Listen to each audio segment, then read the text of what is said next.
ತುಂಬ ಸಿಂಪಲ್ಲಾಗಿ ಮತ್ತು ಈಸಿಯಾಗಿ ಮನೆಯಲ್ಲೇ ಪರ್ಫೆಕ್ಟಾಗಿ ರುಮಾಲಿ ರೋಟಿ ಯಾವ ರೀತಿ ಮಾಡೋದಂತ ನೋಡೋಣ ಬನ್ನಿ. 1 ಗ್ಲಾಸ್ ಮೈದಾ ಹಿಟ್ಟಿಗೆ ಸೋಸ್ಕೊಂಡು ತೊಗೊಂಡಿದ್ದೀನಿ. ರುಚಿಗೆ ತಕ್ಕಷ್ಟು ಉಪ್ಪು ಹಾಕ್ಕೊಂಡು ಹಾಲು ಹಾಕ್ಕೊಂಡು ಹಿಟ್ಟನ್ನ ನಾದ್ಕೋಬೇಕು.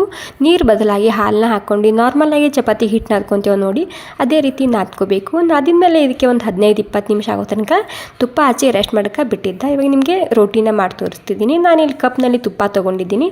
ಎಲ್ಲನೂ ನಾನು ಒಂದೇ ಸೈಜ್ನಲ್ಲಿ ಉಳ್ಳಿನ ಮಾಡಿಟ್ಕೊತಿದ್ದೀನಿ.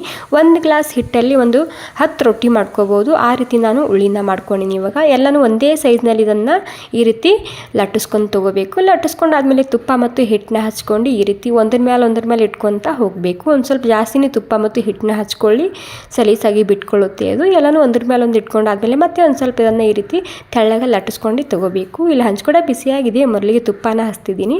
ತುಪ್ಪ ಹಚ್ಚಿ ಇವಾಗ ಏನಿಲ್ಲ ರೊಟ್ಟಿನ ಬೇಯಿಸ್ಕೊಂಡು ತೊಗೋಬೇಕಾಗುತ್ತೆ. ಎರಡೂ ಸೈಡ್ನಲ್ಲಿ ಸರಿಯಾಗಿ ತುಪ್ಪನ ಹಚ್ಚಿ ಈ ರೀತಿ ಉಲ್ಟಾ ಮಾಡ್ಕೊತ ಬೇಯಿಸ್ಕೊಂಡು ತೊಗೋಬೇಕು ಅಷ್ಟೇ. ಇವಾಗ ನೋಡಿ ರೊಟ್ಟಿ ರೆಡಿಯಾಗಿದೆ. ಇವಾಗ ಈ ಒಂದು ರೊಟ್ಟಿ ತೊಗೊಂಡು ಮತ್ತೆ ಈ ರೊಟ್ಟಿಗೆ ನಾನು ಇಲ್ಲಿ ತುಪ್ಪ ಹಚ್ತಿದ್ದೀನಿ. ತುಪ್ಪ ಹಚ್ಚಿ ಉಲ್ಟಾನ ಹಾಕ್ಕೊಳ್ಳಿ. ಈ ಮೇಲಿನ ರೊಟ್ಟಿ ಬೇಯೋ ತನಕ ಕೆಳಗೆ ರೆಡಿಯಾಗಿರುತ್ತೆ.